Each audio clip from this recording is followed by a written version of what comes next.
ಹೊಸ ಆಭರಣವನ್ನು ತೊಟ್ಟಿದ್ದೀಯ. ಅಷ್ಟೇ ಅಲ್ಲ, ಮುಖದಲ್ಲಿ ಸಂತೋಷದ ಕಳೆ. ಯಾಕೆ ಈ ಸಂತೋಷ ಯಾಕೆ ಎಂಬುದಾಗಿ ಕೇಳ್ತಾ ಇದ್ದೇವೆ. ಗೊತ್ತಾಗ್ಲಿಲ್ವಾ? ಹೌದು, ಆಲಿಸ್ಬೇಕು.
ಇಲ್ಲಿವರೆಗಾಗಿ ಓಡೋಡಿ ಬರುವುದಕ್ಕೂ ಕಾರಣ ಎನ್ನುವುದಿದ್ದೇ ಇದೆ.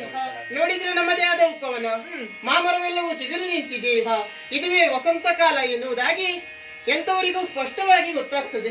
ಈ ವಸಂತ ಕಾಲದಲ್ಲಿ ಮದುವೆಯಾದಂತಹ ಸತಿಪತಿಯರು ಉಪವನದೊಳಗಾಗಿ ಹೋಗ್ಬೇಕು, ಜಲಕ್ರೀಡೆಯನ್ನು ಆಡ್ಬೇಕು, ಮನಸ್ಸಿಗೆ ಆನಂದವನ್ನು ನೆಮ್ಮದಿಯನ್ನು ಪಡೆದುಕೊಂಡು ಬರಬೇಕೆನ್ನುವುದಾಗಿ ಹಲವರ ಆಸೆ.